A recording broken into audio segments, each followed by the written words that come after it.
जय हिंद प्यारे बच्चों, आप सभी को रियल एजुकेशन चैनल पर स्वागत है। तो आप लोग कैसे हैं? मैं उम्मीद करता हूं कि आप लोग स्वस्थ मस्त और ज़बरदस्त होंगे। यहाँ पे आज देख लीजिए, आज जो बायोलॉजी क्या है, जय प्रकरण का दूसरा पार्ट होने वाला है। अगर फर्स्ट पार्ट नहीं हुआ देखे हैं आप लोग, तो आप लोग फर्स्ट पार्ट जाकर यहाँ पे डिस्क्रिप्शन में लिंक दिया गया है वीडियो को, आप वहाँ से जाकर देख सकते हैं। तो चलिए हम लोग बिना समय को नष्ट किए हुए अपना वीडियो को करते हैं आज स्टार्ट। और जितने भी न्यू स्टूडेंट हो वो सबसे पहले चैनल को कर दीजिए सब्सक्राइब और बेल आइकन को ऑल करना मत भूलिए, ठीक है। तो ध्यान से लोग देखिए, हम लोग करते हैं यहाँ पे पहला क्वेश्चन आप लोग के यहाँ से छूटा हुआ था कि परिसंचरण तंत्र की से आप क्या समझते हैं। परिसंचरण तंत्र से आप क्या समझते हैं, तो आप लोग के किस तरह से लिखना है परिसंचरण तंत्र से क्या समझते हैं। तो देखिए तो ध्यान से देखिए, उच्च श्रेणी के जंतुओं में, ठीक है, एक विशेष प्रकार का परिवहन तंत्र होता है जो ऑक्सीजन, कार्बन डाइऑक्साइड, पोषक तत्व, हार्मोन और उत्सर्जित पदार्थ या अन्य उपचयी क्रियाओं के फलस्वरूप जो उत्पन्न विभिन्न पदार्थों को शरीर के एक भाग से दूसरे भागों में ले जाता है, जिसे हम परिसंचरण तंत्र कहते हैं। इस तंत्र के 3 प्रकार होते हैं। इस तंत्र के प्रमुख कितने प्रकार होते हैं? 3 प्रकार होते हैं। तो देखिए, सबसे पहले तो ये परिसंचरण तंत्र जो होता है वो जंतुओं, उच्च श्रेणी के जंतुओं में पाया जाता है, ठीक है। उच्च श्रेणी के जंतुओं में पाया जाता है, ना कि जो है छोटा छोटा जीवों में पाया जाता है परिसंचरण तंत्र। तो सबसे पहले तो आप लोग को यही याद कर लेना है कि जो है निम्नलिखित में किसमें परिसंचरण तंत्र होता है। तो दे ले रहेगा अमीबा, सवाल, कवक, मनुष्य। तो किस में मारना है? तो मनुष्य में मारना है, बिल्कुल याद कर लेना है, ठीक है। तो याद कर लीजिएगा, यहाँ पे परिसंचरण तंत्र जो है उच्च श्रेणी के जंतुओं में एक विशेष प्रकार के परिवहन तंत्र होता है जो ऑक्सीजन को क्या करता है? परिवहन करता है, कार्बन डाइऑक्साइड को परिवहन करता है, जो है पोषक तत्वों को परिवहन करता है, हार्मोन को परिवहन कर देता है। उसके बाद जो है उत्सर्जित पदार्थ या अन्य जो है उपचयी क्रियाओं के फलस्वरूप जो उत्पन्न अवशिष्ट पदार्थ होता है या विभिन्न पदार्थ होता है, शरीर को एक भाग से दूसरे भाग में ले जाता है, जिसे हम लोग क्या कहते हैं? परिसंचरण तंत्र कहते हैं। तो याद कर लीजिएगा, बिल्कुल एकदम सोना बाबू वाला याद कर लीजिएगा, एकदम क्वेश्चन लॉलीपॉप है। यहाँ पे ध्यान से देखिएगा,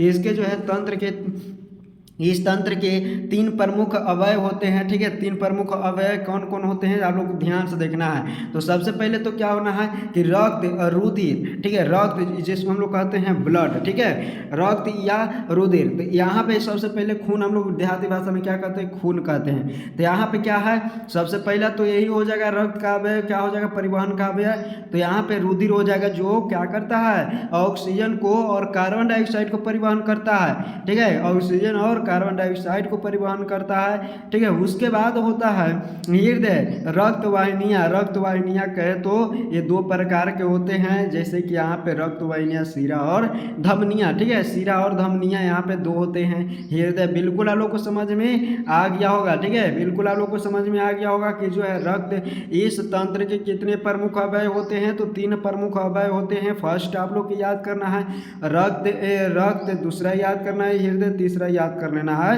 रक्त वाहिनियां। नेक्स्ट प्रश्न आप लोग के सामने, यहाँ पे ध्यान से देखने का प्रयास कीजिएगा, ठीक है, ध्यान से आप लोग देखिएगा, बिल्कुल आप लोग को एकदम बहुत ही बढ़िया क्वेश्चन करवाने जा रहे हैं। यहाँ पे ध्यान से देखिए, कहता है उत्सर्जन क्या है मानव में, ये जो है इसके 2 प्रमुख अंग के नाम लिखे। उत्सर्जन क्या है सबसे पहले तो ये बताना है, और जो मानव में है इसके 2 प्रमुख अंग के नाम लिखना है। तो सबसे पहले आप लोग को परिभाषा लिखना है। परिभाषा किस तरह से लिखिएगा, बिल्कुल आप लोग को समझ में आ गया। जो है उत्सर्जन एक प्रकार के क्या है? उत्सर्जन जो है जीवों में जीवों के शरीर से उपचयी क्रियाओं के फलस्वरूप उत्पन्न अवशिष्ट पदार्थों को शरीर से बाहर निष्कासन की क्रिया को उत्सर्जन कहते हैं। मानव में इसके 2 प्रमुख अंग के नाम निम्नलिखित है। तो सबसे पहले आप लोग को ध्यान से देखिएगा, जो भी शरीर में उपचयी क्रियाओं मतलब कि जो भी हमारा खाना पचता है, श्वसन करते हैं, ठीक है। उसके बाद जो भी अपशिष्ट पदार्थ बनता है तो उसी को बाहर निकालने की प्रक्रिया को क्या कहते हैं? उत्सर्जन कहते हैं, ठीक है, उत्सर्जन कहते हैं। उत्सर्जन यहाँ पे नेक्स्ट है, यहाँ पे देखिए 2 अंग है जो कि आप लोग को लिखा गया है। पहला किडनी यानी कहे तो वृक्क, दूसरा है लंग्स यानी फेफड़ा। तो दूसरा, पहला आप लोग को याद कर लेना है, जो बहुत ही महत्वपूर्ण है। क्वेश्चन ऑब्जेक्टिव में भी पूछता है कि मानव में सबसे प्रमुख उत्सर्जी अंग क्या है, या फिर उच्च श्रेणी के जंतुओं में सबसे प्रमुख उत्सर्जी अंग क्या है। तो याद रख लेना है, यहाँ पे किडनी कहे, वृक्क कहे, जो भी आप लोग के मन रहे वो याद कर लेना है, जो भी आप लोग को याद हो जाए। तो देखिए यहाँ पे कहता है जो रक्त में द्रव्य के रूप में अपशिष्ट पदार्थ, जो रक्त में घुला हुआ अपशिष्ट पदार्थ रहता है, जो घुला हुआ अपशिष्ट पदार्थ रहता है, ठीक है, उसी को क्या करता है, बाहर निकालने का कार्य करता है। ठीक है, उसी को क्या करता है, अपशिष्ट पदार्थों को बाहर निकालने का प्रयास करता है। तो जो है को मूत्र के रूप में शरीर से क्या करता है, बाहर निकालता है। तो याद रख लीजिएगा कि कितना महत्वपूर्ण है। अगर ब्रेक फेल हो जाता है तो आप लोग को समझ में आ जाता है, ठीक है, कि क्या स्थिति होता है। सबसे पहले आप लोग ध्यान से देखिए, जो व्यक्ति का अगर दोनों किडनी अगर फेल हो गया तो वो व्यक्ति जिंदा नहीं रहेगा। ठीक है, कुछ समय तक जिंदा रहेगा, उसके बाद तुरंत वह क्या हो जाएगा, उसका मृत्यु हो जाएगा। फेफड़ा यानी कहे तो लंग्स, लंग्स आप लोग क्या क्या है, तो लंग्स सबसे पहले ये क्या करता है, ऑक्सीजन को जो है प्योर ऑक्सीजन को क्या करता है, छांटता है। उसके बाद एक कार्बन डाइऑक्साइड को बाहर निकालने का कार्य करता है। तो आप लोग को समझ में आ गया। देखिए फेफड़ा यानी लंग्स, जो रक्त में गैसीय अपशिष्ट पदार्थ होता है, जो गैसीय हमारा शरीर में जो रक्त में होता है वो गैसीय के रूप में होता है अपशिष्ट पदार्थ, ठीक है, उसी को क्या करता है, शरीर से बाहर निकालने का कार्य करता है।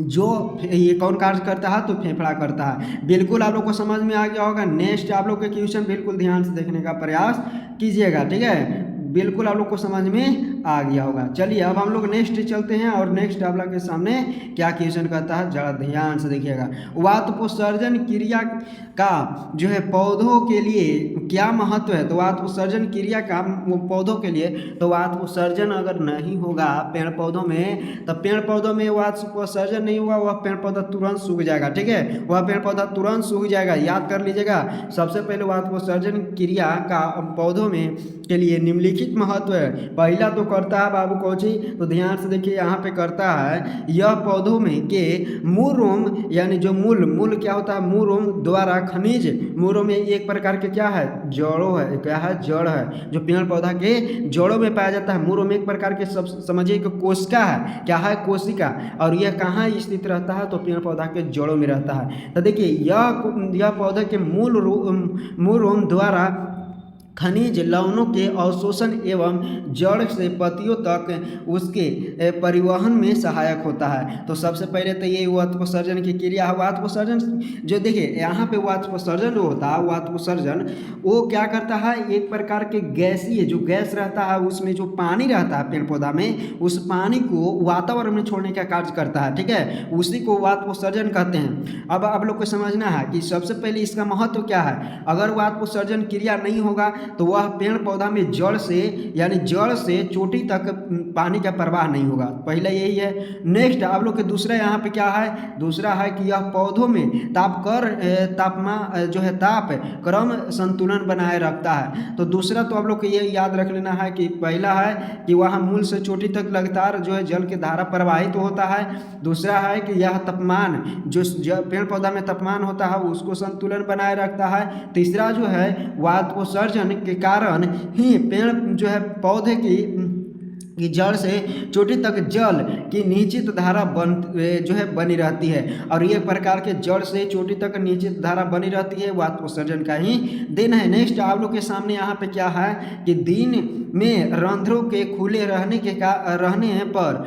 पर वातपोत्सर्जन यानी क्रसन ही जाइलम में जल की गति के लिए मुख्य प्रेरण बल का कार्य करता है। तो बिल्कुल आप लोग को ये चारों याद कर लेना है। ठीक है, चारों आप लोग को याद कर लेना है, ये आप लोग को ध्यान से देख लेना है। ठीक है, चारों ही महत्वपूर्ण क्वेश्चन आप लोग के सामने है। अगर जो स्टूडेंट सोचे थे कि पीडीएफ कहाँ मिलेगा, तो आप लोग को बता देते हैं पीडीएफ कहाँ मिलेगा। सर्च करना क्या है, टेलीग्राम पर जाना है, सर्च करना है रियल एजुकेशन। ठीक है, रियल एजुकेशन सर्च करना है, रियल एजुकेशन सर्च करना है, और उसके बाद इंडिया का झंडा डाल देना है, आप लोग के आ जाएगा।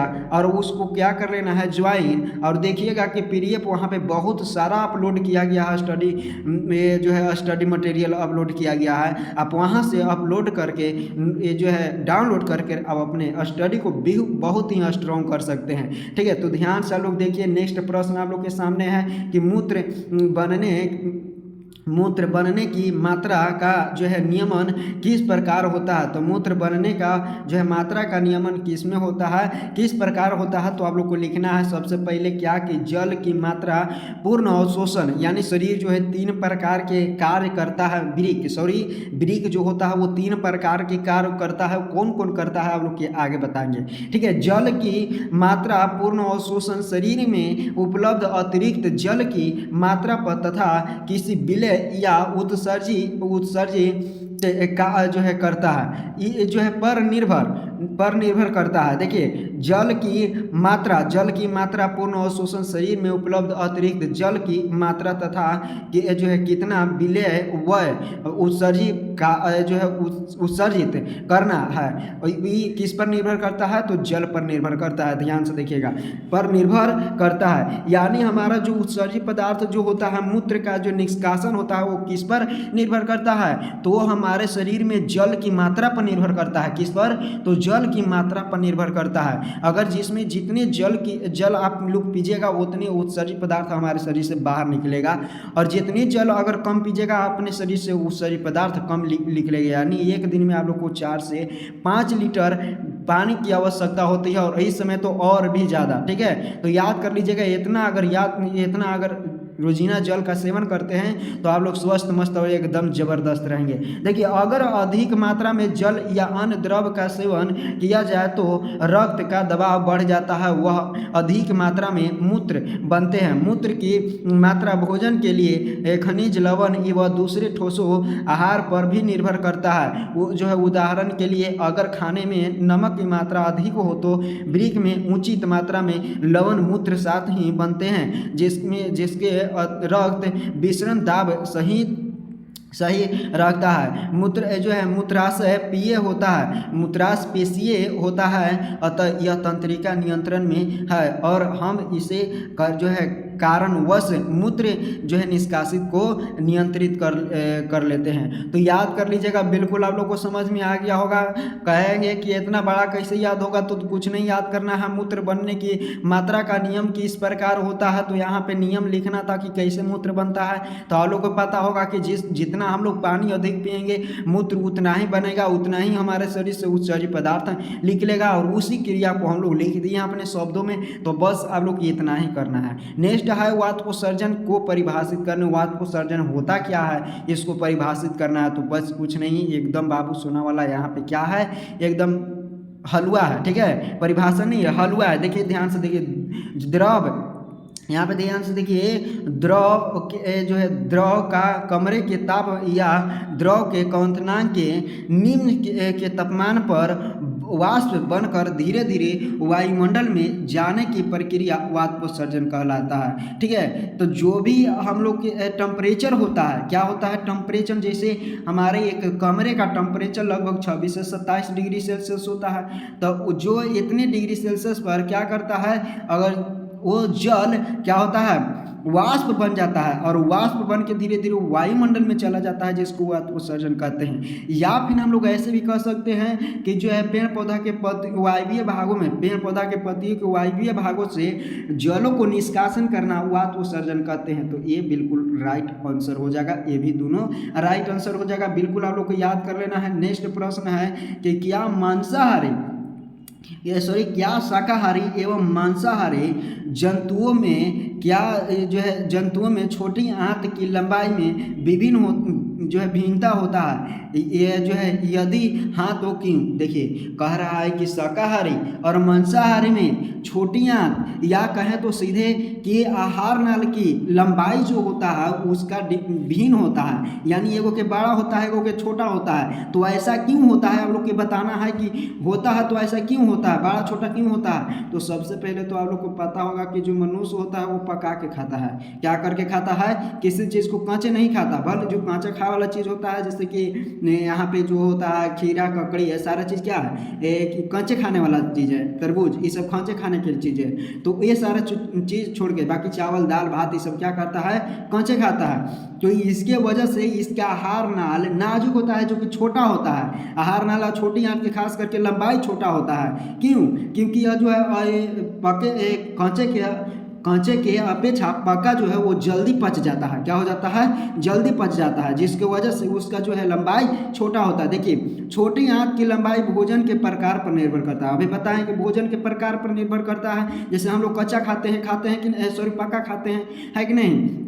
और शारीरिक जंतुओं में छोटी आंत की, यहाँ जंतु होगा, ठीक है, जंतुओं में छोटी आंत की लंबाई अधिक होता है। शाकाहारी में छोटी आंत की लंबाई अधिक होता है, क्योंकि उसको जो है क्या चीज़ पचाना रहता है, तो उसको कच्चा पकाना रहता है, घास भूसा इसे पचाना रहता है। और घास भूसा पचाने के लिए बहुत अधिक समय चाहिए, और अधिक समय के साथ साथ उसका जो है छोटी आंत की लंबाई भी चाहिए बड़ा, तभी जो है घास भूसा बढ़िया से पच पाएगा। देखिए, हम लोग सेलुलोज को पाचन नहीं करते हैं, लेकिन जो है क्या जी जो जानवर होता है वो सेल्यूलोज को पाचन कर देता है। सेल्यूलोज का है तो पेड़ पौधा में अधिक सेल्यूलोज पाया जाता है। जो काला चीज होता है, ठीक है, मजबूत होता है, उसको हम लोग सेल्यूलोज कहते हैं, जिसमें घास भूसा में पाया जाता है। तो देखिए यहाँ पे सेल्यूलोज देखिए, सेल्यूलोज आप लोग को पता होगा कि यहाँ पे जो है पेड़ पौधा साग हम लोग खाते हैं, तो साग में जो रस्सी टाइप पर रहता है उसको हम लोग पचा नहीं पाते हैं, ठीक है, जिससे कि सेल्यूलोज का पाचन सही ढंग से हो सके। और इसके जो है विपरीत मांसाहारी जंतुओं में छोटी आंत की लंबाई छोटी होती है, क्योंकि मांसाहारी में भोजन का पाचन अपेक्षाकृत सरल होता है, जिसकी वजह से वह जल्दी पच जाता है। तो बिल्कुल आप लोग को समझ में आ गया होगा क्यों छोटी आंत के बड़ा होता है शाकाहारी वाला जंतुओं में, और मांसाहारी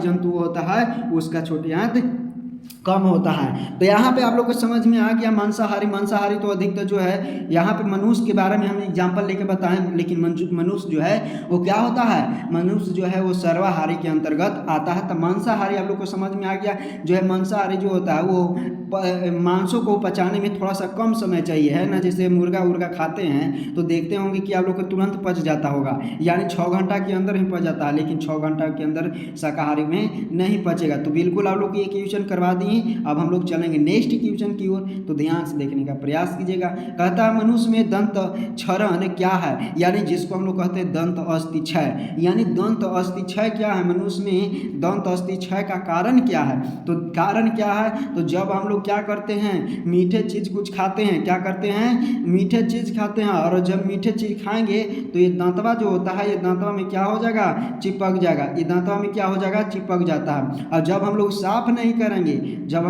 नहीं करेंगे तो ये जो है ये छोटे छोटे बैक्टीरिया एकरा में उत्पन्न हो जाएगा, और ये छोटे छोटे बैक्टीरिया उत्पन्न करके हमारे शरीर जो दांत होता है वो दांत के अम्लीय बना देता है, और वो अम्ल धीरे धीरे हमारे दांत में क्या कर देता है, छेद कर देता है, जिसको हम लोग कहते हैं दंत अस्थि क्षय, यानी दंत क्षय भी कह सकते हैं। तो ध्यान से देखिए, कहता है कि दंत क्षरण या दंत क्षय जो है इनमेल तथा जो है डेंटिन के सेंसेशन मृदुकरण के कारण होता है। ये जीवों का नाम है, ठीक है, जीवाणु का नाम है। अनेक जीवाणु को उसका खाद्य कणों में के साथ मिलकर दांतों पर जो है चिपक कर दांत जो है प्लक यानी कहे तो एक लेयर बना देता है, परत बना देता है। और दंत प्लक यानी जो परत होता है वो दांत को ढक लेता है, क्या कर लेता है, ढक लेता है। और इसीलिए लार जो है अम्ल को उदासीन क्या कर देता है, उदासीन करने के लिए दांत सतह तक नहीं पहुंचता है, और यही दंत क्षरण कहलाता है, ठीक है, यही दंत क्षरण कहलाता है। या हम जो शुरू में परिभाषा बोले वही परिभाषा बिल्कुल सटीक है, आप लोग याद कर लीजिएगा। नेक्स्ट प्रश्न आप लोग के सामने, और इस प्रश्न आप लोग के ध्यान से देखना है कि दंत क्षय अस्थि क्षय या दंत पलाय क्या कहते हैं। तो दंत अस्थि क्षय एगो अलग है, ये दंत पलाय एक अलग है। तो दंत पलाय जो है जब हम लोग मीठे चीज खाते हैं तो क्या होता है बाबू, तो यहाँ पे ध्यान से देखिए, मीठे चीज खाते हैं उपरांत तो हमारे अपनी दांतों की सफाई ठीक से नहीं करते हैं, तो तब ये हमारे दांतों पर बैठ जाते हैं। अतः एवं दंत क्या होता है, पला बनाते हैं। शंकर पर बैक्टीरिया रासायनिक क्रिया करके क्या कर देता है, अम्ल बना देता है, और यह अम्ल के जो है इनामेल से रासायनिक अभिक्रिया करके, इनामेल आप लोग को पता होगा कि दांत का सबसे कठोर भाग है, ठीक है, दांत का कठोर भाग है इनामेल, और प्रक्रिया कर उसे क्या कर देता है, नरम बना देता है, और तथा उसे क्या कर देता है, उस स्थान पर धीरे धीरे एक छिद्र कर देता है, और छिद्र कर दिया तो समझिए कि जिसे दंत क्षय हो गया। क्या हो गया? दंत क्षय हो गया, दंत अस्थि क्षय हो गया। बिल्कुल आप लोग को समझ में आ गया कि आप लोग को जब हम लोग क्या करते हैं, मीठा चीज़ खाते हैं और वह दांत में चिपक जाता है, और दांत में जैसे चिपका वह हम लोग साफ नहीं किए तो साफ नहीं करेंगे तो वह धीरे धीरे क्या हो जाएगा, अम्लीय बना देता है, अम्लीय बनाकर और धीरे धीरे दांतों में छेद कर देता है, और यही छेद को क्या कहते हैं, तो दंत अस्थि क्षय कहते हैं। बिल्कुल आप लोग को याद हो गया होगा। तो ध्यान से देखिए, अब हम लोग चलेंगे नेक्स्ट प्रश्न की ओर। और विषमपोषी पोषण से आप क्या समझते हैं, तो इसको हम लोग नेक्स्ट वीडियो में करेंगे। आज के इतना ही, आज के लिए इतना ही, और हम लोग नेक्स्ट वीडियो में आएंगे, इसको बिल्कुल तबाही लेवल पर यहाँ से हम लोग करने का प्रयास करेंगे। तो ये इतना आज के वीडियो में इतना ही तक हम लोग करेंगे, ठीक है। इतना आप लोग को इतने डोज देंगे, जहर के डोज धीरे धीरे पीना चाहिए, नहीं एक ही दिन अगर जहर के डोज पी लीजिएगा तो मर जाइएगा, इसलिए जहर के डोज धीरे धीरे। तो आप लोग को ये बिल्कुल फर्स्ट वीडियो अगर नहीं देखे हैं जो स्टूडेंट, वो फर्स्ट वीडियो आप लोग देख लीजिए, बिल्कुल आप लोग को डिस्क्रिप्शन में मिल जाएगा, आप लोग को वहाँ जाकर और देख लेना है, और अपने दोस्तों के पास शेयर जरूर कर देना है कि चलो बुलावा आया है, बाबा भैरवनाथ ने बनाया। बिल्कुल आप लोग को यहाँ से हम लोग करेंगे विषमपोषी पोषण क्या है, और आके और यहाँ पे दहाड़ देना है, याद कर लेना है। बिल्कुल आप लोग को रिवीजन भी कराएंगे, तगड़ा लेवल पर लाइव में कराएंगे। तो ध्यान से देखिएगा, मिलेंगे नेक्स्ट वीडियो में, तब तक के लिए जय हिंद।